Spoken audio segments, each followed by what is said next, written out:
रिंकू, हाँ जी, ये देख। आगे तो चले। सत श्री अकाल बीजी। सत श्री अकाल पुत्र। अब साफ दिखाई दे रहा है बीजी। बहुत साफ दिखाई दे रहा है। बीजी इतने टाइम बाद नए चश्मे बनवा ही लिए। किसी अपने ने पैसे भेजे और हर महीने पैसे भेजेंगे। वाह। ਫੋਨਾਂ ਤੇ ਟੂ ਟੂ ਹੋਊਗੀ ਤੁਹਾਡੇ 1 ਤਰੀਕ ਤੋਂ ਬਾਅਦ। ਇਹ ਤੁਹਾਡੇ ਪੈਸੇ ਨੇ, ਇਹਦੇ ਨਾਲ ਕੋਈ ਅਮੀਰ ਨਹੀਂ ਹੋ ਜਾਣਾ ਤੁਸੀਂ। ਮਾਵਾਂ ਭੈਣਾਂ ਨੂੰ ਸਤਿਕਾਰ ਦੇ ਕੇ ਮੈਨੂੰ ਖੁਸ਼ੀ ਮਿਲਦੀ ਹੈ ਇਸ ਗੱਲ ਦੀ। मुख्यमंत्री माँ बेटी सत्कार योजना, आपका अपना भगवंत मान।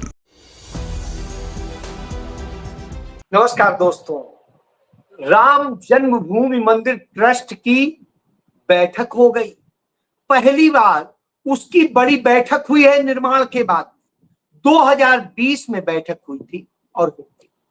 एसआईटी की अंतरिम रिपोर्ट भी सार्वजनिक हो गई, हालांकि वो गोपनीय थी, और सार्वजनिक हो गई तो चंपत राय चिल्लाने लगे। लेकिन चाहे एसआईटी की रिपोर्ट हो, उसमें भी चंपत राय चंपत है, और ट्रस्ट की बैठक में भी चंपत राय चंपत है। तो चंपत राय है कहां और ट्रस्ट कर क्या रहा? चोरी कैसे हो रही थी, कौन कर रहा? यक्ष प्रश्न है, और इन प्रश्नों के आपको कभी जवाब नहीं मिलेंगे। मैंने आपको कहा था, मैं 2 दिन अयोध्या में सिर्फ इसी मामले की जांच के सिलसिले में गया। चूंकि जर्नलिस्ट हूं तो अपने स्तर से करूंगा, अपना तरीका अपनाऊंगा, और वह करके मैंने किया। आपको बताया था कि वहां एक तरह की चोरी नहीं हुई, हर तरह की चोरी हुई है, और वह चोरी कहीं पर भी आ ही नहीं रही। वो चोरियां जिनके जरिए तमाम बड़ा धन लूट लिया गया, उस पर कोई जिक्र ही नहीं। और वही बात मीटिंग में भी सामने आ गई, और वो एसआईटी की रिपोर्ट में भी सामने कि कहीं पर कोई जिक्र नहीं। और आने वाले वक्त में आप देखेंगे कि अदालत से भी ये आरोपी छूटेंगे, क्योंकि इन आरोपियों के खिलाफ कोई ऐसा मामला ही नहीं बनेगा, और ये पूरी तरीके से फर्जी केस बना दिया जाएगा। शायद यही साजिश तो रची गई है चंपत राय के चंपत गैंग के द्वारा, क्योंकि असलियत में जो असली मुलजिम है उसका नाम ही चंपत है, और जो चंपत है वो इतने बड़े बड़े लोग हैं कि जिनका नाम बड़े बड़े बाहुबली भी लेने में डर रहे हैं। जी हां, इतने बड़े नाम। चलिए इसी पे बात करते हैं कि राम जन्मभूमि न्यास जो बना वो फरवरी 2020 में हुआ, और फरवरी 2020 में भारत सरकार के निर्देश पर उसको बनाया गया, और इसकी पहली पूर्ण बैठक 19 फरवरी 2020 को दिल्ली में हुई। तो इसमें ट्रस्टी का चयन, पदाधिकारियों के चुनाव और उनके लिए त्रैमासिक बैठकें आयोजित करने की व्यवस्था की। क्या आपने इसके पहले कभी भी इनकी किसी त्रैमासिक बैठक के बारे में देखा है? क्या उनका जिक्र इनकी वेबसाइट पर है? नहीं है।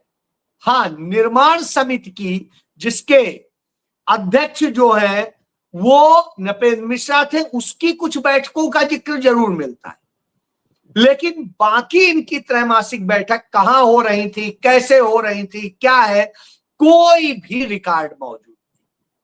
वो कागजों में ही हो रही थी, और जो कागजों में हो रही थी उनके खेल को भी आपको बताऊंगा। तो पहली बार आपने जो कैमरे में बैठक देख रहे होंगे, खबर सुन रहे होंगे, छप रही है अखबारों में, वो छप रही है 6 जुलाई 2026 की, और वो जो बैठक होती है उसका भी नजारा देखने वाला है। क्यों देखने वाला है? क्योंकि इन्होंने जिस तरीके से बैठक की है वह अपने आप में इस बात का रिकॉर्ड है कि यह सरकार और उनके लोग किस तरह से इस मामले में पर्दा डाल रहे हैं, ये उसका अपने आप में जीता जागता नतीजा है, प्रमाण। ये देखिए, पूज्य शंकराचार्य जी महाराज उपस्थित है, पूज्य योगपुरुष जी महाराज उपस्थित है, पूज्य पेजावर स्वामी जी महाराज उपस्थित है, स्वयं पूज्य दिनेन्द्र दास जी महाराज उपस्थित है, श्री कृष्ण मोहन जी महाराज भी। तो अब आप समझिए, इसमें जिनकी उपस्थिति बता रहे हैं, कौन बता रहे हैं? पूज्य शंकराचार्य महाराज जी भी उपस्थित हैं। तो पहले हम यही बात कर लेते हैं कि ट्रस्ट में सदस्य कितने। राम जन्मभूमि तीर्थ क्षेत्र ट्रस्ट इसका नाम है, और इसमें 15 सदस्यों का प्रावधान किया गया, जिसमें 12 सरकार द्वारा नामित किए जाते हैं और 3 जो है इसके बाद में, इसमें जो है 3 जो है पहली बैठक में चुने गए। अब आप सोचिए, 12 ये होते हैं, इसमें वर्तमान में 14 सदस्य सक्रिय हैं। अब क्योंकि एक आप समझ सकते हैं हटा दिए गए, तो पहले हैं अध्यक्ष हैं महंत नत्य गोपाल दास। ये महंत वही है राम मंदिर ट्रस्ट का जो मुकदमा लड़े थे, और मुकदमा इनके नाम से किया गया था, तो इन्हें एक बनाया गया इसका अध्यक्ष। इसके कोषाध्यक्ष बहुत महत्वपूर्ण है, स्वामी गोविंद देवगिरी जी। ये स्वामी गोविंद देवगिरी कौन है? ये पुणे में रहते हैं। इन्होंने खुद बताया कि इन्होंने राम मंदिर ट्रस्ट में सदस्य बनने के लिए या कुछ भी शामिल होने के लिए कभी किसी से कुछ नहीं कहा, उन्हें अचानक बना दिया। उन्होंने खुद माना कि वो आते ही नहीं थे, और वो जो कोषाध्यक्ष हैं वही कह रहे हैं कि हम आते ही नहीं थे। अब जब कोषाध्यक्ष ही नहीं आता था, तो अब आप समझिए, तो कोषाध्यक्ष क्या करते थे, ये भी सुन लीजिए।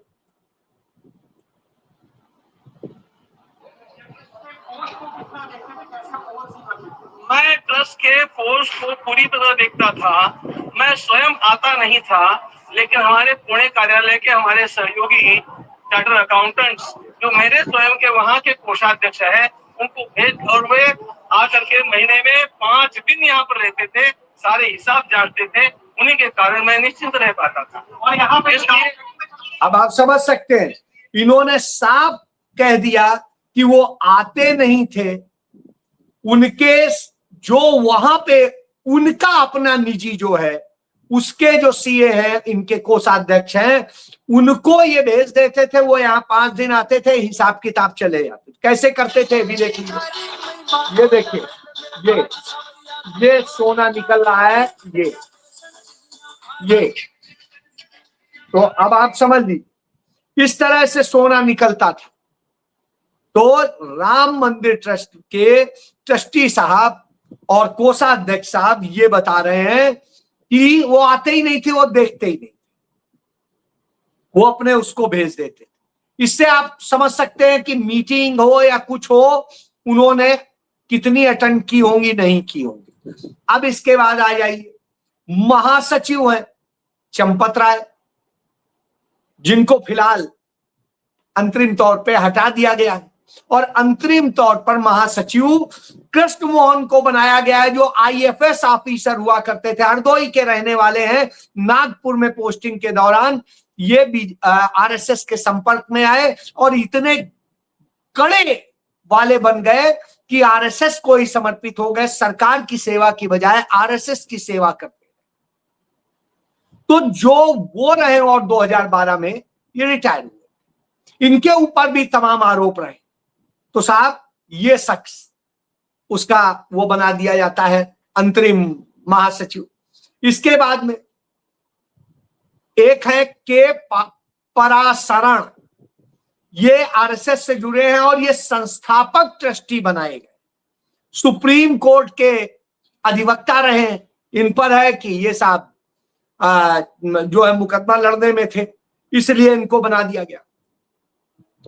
जो एक फर्जी शंकराचार्य बने हुए। भारत में जो हिंदू धर्म, सनातन धर्म की व्यवस्था है उसमें सिर्फ 4 शंकराचार्य होते, लेकिन यहां एक आरएसएस ने, बीजेपी ने फर्जी शंकराचार्य बनाया हुआ है, स्वामी वासुदेवानंद सरस्वती। तो वो स्वामी उसी को शंकराचार्य कह रहे हैं, यानी फर्जी आदमी जो फर्जी शंकराचार्य है वो इसका सदस्य है। इसके बाद में स्वामी विश्व प्रसन्ना तीर्थ, ये पेजावर मठ है उडुपी में, जहां से ये यात्रा शुरू करी थी उन्होंने, क्या कहते हैं, लाल कृष्ण आडवाणी ने, और वहां से उन्होंने नफरत की पूरी प्रयोगशाला चलाई और जहर बोया, और हिंदू मुस्लिम की नफरत का जो जड़ है वहां से जुड़े हुए हैं। तो ये शख्स है। फिर एक खुद ही युग पुरुष अपने आप को बनाए हुए युग पुरुष परमानंद गिरी जी महाराज।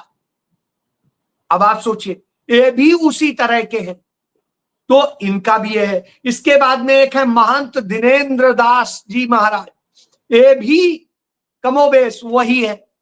अब आप समझिए, इनमें से आपने किसी के नाम नहीं सुने होंगे, कुछ के छोड़ के। और इसके बाद में डॉक्टर अनिल मिश्रा, जो आरएसएस से सदैव जुड़े रहे और इन्होंने भी इस्तीफा दे दिया और ये आमंत्रित सदस्य थे। इसके बाद में कृष्ण मोहन, ये इसके सदस्य थे। तो कृष्ण मोहन बनाए गए थे, क्यों? ये आरएसएस से जुड़े रहे और इनको ये इनाम दिया गया। फिर नपेंद्र मिश्रा, ये एक्स ऑफिसियो कंस्ट्रक्शन कमेटी के भी चेयरमैन, तो ये भी एक सदस्य है और निर्माण कमेटी के सदस्य हैं। ये केंद्र सरकार के प्रतिनिधि के तौर पे आप कह सकते हैं। प्रशांत लोखंडे, ये नृपेंद्र मिश्रा वही हैं जिनके ऊपर आरोप लगता है कि जब राम भक्तों पर गोली चलाने का आदेश दिया गया था तो ये मुलायम सिंह यादव के सचिव हुआ करते और यही संभाल रहे थे ये मैटर। और राम आश्रय आईजी था, उस राम आश्रय आईजी को इन्होंने आदेश दिया, राम आश्रय ने गोली चलाने का आदेश दिया, यह है। इसके बाद में प्रशांत लोखंडे, ये आईएएस हैं और केंद्र सरकार के जो है प्रतिनिधि के तौर पे एक्स ऑफिसियो हैं। इसी तरह उत्तर प्रदेश सरकार के जो इस समय अतिरिक्त मुख्य सचिव हैं गृह विभाग के, और जिनको रिपोर्ट एसआईटी ने अपनी जांच रिपोर्ट सौंपी, ये सदस्य हैं और जांच रिपोर्ट इन्हीं के अधीन जो है पूरी जांच हुई। तो संजय प्रसाद, इन्हें ये भी एक्स ऑफिसियो सदस्य हैं उत्तर प्रदेश सरकार के। और इसके बाद में शशांक त्रिपाठी है जो डीएम है अयोध्या के, तो अयोध्या का जो डीएम होगा वो भी एक्स ऑफिसियो सदस्य होगा। तो ये व्यवस्था है। अब आप पूरा खेल समझ चुके हो।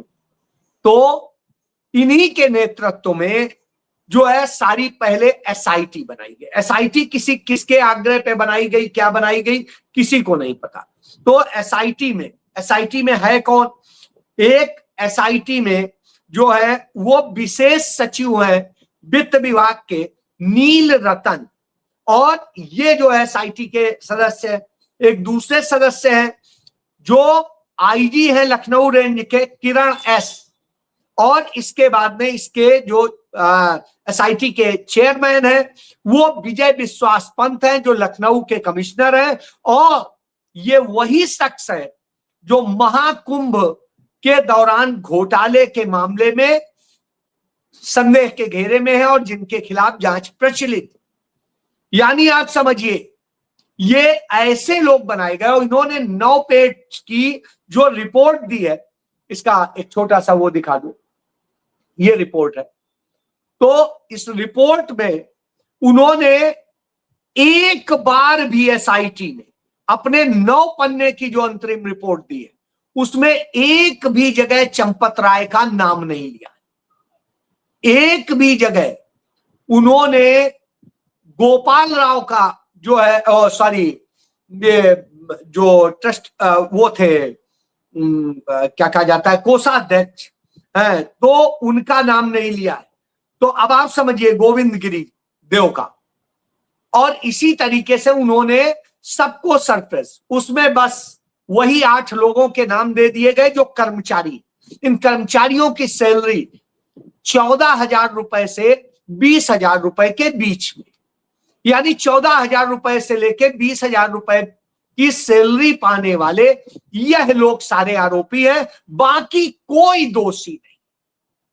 और यही नहीं, इस पूरी रिपोर्ट में जो सबसे अहम है वो ये है, और इसी के आधार पे जो होता है वही बताता हूं। इसमें कहा जा रहा है कि यह एक प्रारंभिक जांच रिपोर्ट है, एक एवं जांच अभी प्रचलित है।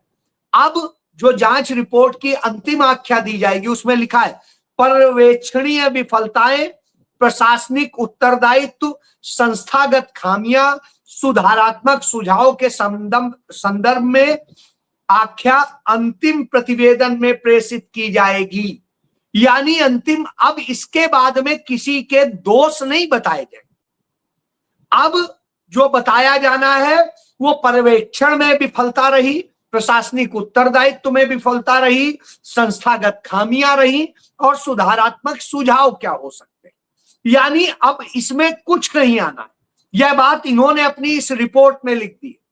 तो अब आप समझ लीजिए, जब इन्होंने रिपोर्ट में यह बात लिख दी है तो आप ये समझ सकते हैं। बहरहाल रिपोर्ट सार्वजनिक हो गई तो दुखी होकर चंपत राय ने हाथ से ही लिख के एक चिट्ठी दी है, और जो चिट्ठी से शुरू किया, कहीं पर भी उसमें जय श्री राम नहीं है, श्री राम नहीं है, कहीं पर भी राम का जिक्र नहीं। लेकिन साहब वो कह रहे हैं कि मैं 1991 से, मुझे संगठन ने यहां पर जब भेजा था तब से लेके मैं सेवा कर रहा हूं प्रचारक के तौर पे, और जिस तरीके से मैंने राम मंदिर के लिए अपने गुणगान बता रहे, सब इसकी जरूरत नहीं थी। ये एक छोटी सी जमीन का टुकड़ा देखिए, 400 बीघा का है, और ये 400 बीघा चंपत राय का है। तो अब आप समझ सकते हैं, चंपत राय का 400 बीघे का वो 6 किलोमीटर दूर जैसे राम मंदिर से, वहां पर ये कहां से आ गया साहब? खुद ही कह रहे हैं 1991 से वो तो यही लगे हैं, कुछ किया ही नहीं जिंदगी। वजह क्या? क्योंकि आज भाजपा जिस तरह की भूमिका में है वो अपने आप को राजा समझने लगी, और वही स्थिति है। बीजेपी ने जेपी नड्डा का एक बयान पोस्ट किया है, ये देख लीजिए। इस बयान में कहा गया है भारतीय जनता पार्टी और एनडीए देश की 78% जनता पर राज कर रही है। लोकतंत्र नहीं है देश में, राज कर रही है, और लगभग 72% भूभाग पर एनडीए भारतीय जनता पार्टी का की सरकार है, कमल खिला है। ये जेपी नड्डा कह रहे हैं, यानी ये राजा बन गए हैं। अब ये कुछ भी करेंगे आपको इनको सुनना पड़ेगा, मानना पड़ेगा। और जो गोविंद गिरी खुद कह रहे हैं कि वो उस जिम्मेदारी को नहीं उस तरह से निभा रहे थे, नहीं आ रहे थे, और उनका सिर्फ एक वो आ जाता था 5 दिन, जब उनसे एक पत्रकार ने पूछने की कोशिश की तो कैसे व्यवहार कर सवाल, क्या आप अपनी भी कोई जिम्मेदारी मानते हैं? क्या आप अपनी भी कोई जिम्मेदारी मानते हैं? आप कोषाध्यक्ष हैं, कैमरा चल रहा है, ऑन चल रहा है, आप हटा नहीं सकते। क्या आप अपनी भी कोई जिम्मेदारी मानते हैं? आप मेरे माइक को मत छूजिए, मैं पत्रकार हूं, मैं आपसे सवाल पूछ रहा हूं, आपका सम्मान है, मैं आपको मैंने 5 मिनट का समय दिया है, आपसे सवाल पूछ रहा हूं। क्या आप अपनी जिम्मेदारी मानते हैं बतौर कोषाध्यक्ष? क्योंकि ये पूरी तरह से आपका कामकाज रहा है। निश्चित रूप से ट्रस्ट के हर व्यक्ति की जिम्मेदारी है, उसमें मेरी भी जिम्मेदारी है। इस्तीफा देंगे आप? क्यों देंगे? अब आप समझ लीजिए, ये स्थिति है कि वो शख्स जो खुद कह रहा था कि मैं बनना नहीं चाहता था, मुझे तो बना दिया गया, जिसके समय में कोषाध्यक्ष में कोष में चोरी हुई, वो कह रहा हम इस्तीफा क्यों देंगे? चलिए छोड़िए, मत दीजिए। जिम्मेदारी की बात आती, कहता सारे ट्रस्ट के सदस्यों की जिम्मेदारी, मतलब हमारी कोई जिम्मेदारी, कोषाध्यक्ष होने की कोई जिम्मेदारी नहीं। और उसके बाद में खुद वो आदमी भगवा पहन के कैसे माइक हटा रहा था, कैसे भागते हैं, इससे आप समझ सकते हैं कि क्या इनका वो क्यों। क्योंकि ये तो राम को नचाते हैं, आपने देखा ही कैसे नितिन नवीन गए और लखनऊ में राम को हनुमान को नचा रहे थे बीजेपी का झंडा लेके। तो ये वो लोग हैं, और जो ये करते हैं आप समझ लीजिए कि उनकी यही स्थिति है। इसीलिए सवाल ये है कि अब वही राम मंदिर ट्रस्ट की जो मीटिंग हुई, मीटिंग में क्या हुआ? मीटिंग में सबसे बड़ी बात है, मीटिंग में कहा गया मैं बहुत आहत हूं। अब साहब ये अध्यक्ष कह रहे हैं, वो अध्यक्ष नृत्य गोपाल दास, ये देख लीजिए, कह रहे हैं मैं बहुत आहत हूं, महापाप हुआ है, करोड़ों हिंदुओं की आस्था का सवाल है, जिसने पाप किया है कड़ी से कड़ी सजा मिले। लेकिन नृत्य गोपाल दास के हाथ में कुछ है क्या? नहीं है। तो अब वही गोविंद गिरी क्या कहते हैं, यह ट्रस्टियों ने स्वयं विश्वासघात नहीं किया है, यानी ट्रस्टी बहुत अच्छे हैं। यह विश्वासघात उन लोगों ने किया है जिन्हें चंपत राय जी ने बरसों से अपने निकट रखते और भरोसा करते रहे, उन्हीं लोगों ने ट्रस्ट के साथ विश्वासघात किया। यानी खुद सारे ट्रस्टियों को इन्होंने क्लीन चिट दे दी। और साहब क्लीन चिट दे देते हैं और उसके बाद कहते हैं कि एक पैसा कहीं नहीं गया। ये भी देख लीजिए, ये बहुत इंपॉर्टेंट, राम मंदिर का एक पैसा कहीं नहीं गया। ये इसमें ये बता रहे हैं कि ट्रस्ट को कुल 3,264 करोड़ रुपए दान में मिले, जिसमें 31 मार्च 2026 तक 482 करोड़ चढ़ावा आया। मंदिर संचालन पर 391 करोड़ खर्च हुआ और उसके अलावा 2,370 करोड़ रुपया निर्माण पर खर्च हो गया।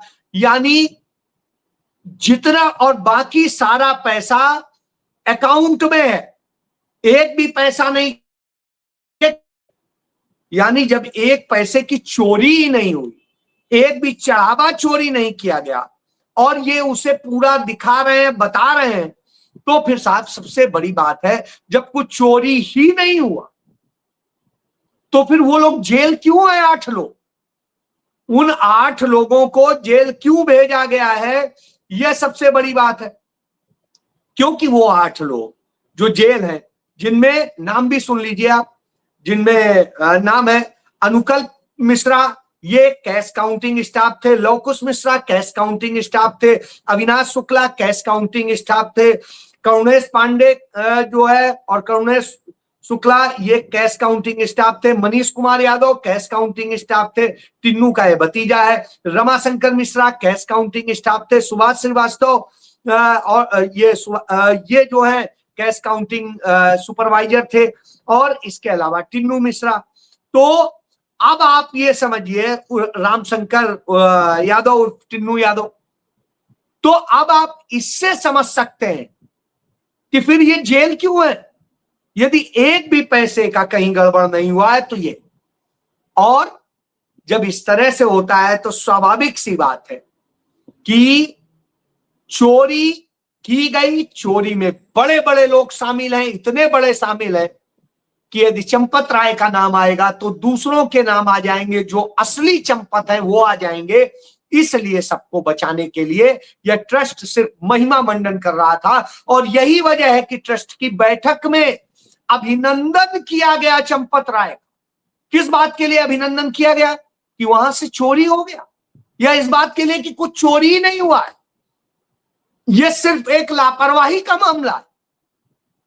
अब आप समझ गए क्यों कहा था आदित्यनाथ ने कि सब 15 दिन में दूध का दूध पानी का पानी हो जाएगा। कर दिया गया, क्योंकि एसआईटी के जरिए वह तैयार किया गया कि कैसे बिल्कुल बही खाता साफ कर दिया जाए, क्योंकि अभी तक कोई रिकॉर्ड दिया ही नहीं गया था, मीटिंग का कोई डेटा था ही नहीं, बैठ के इतने दिन में सब तैयार किया गया और फिर आपका आई मास्क चोरों ने खुद बनाया कि कितना दान आया, कितना नहीं आया, कहां गया और कितना अकाउंटेंट दिखाना है। अरे जिनकी रसीदें नहीं दी गई वो अकाउंट में कहां दिखाया जाए।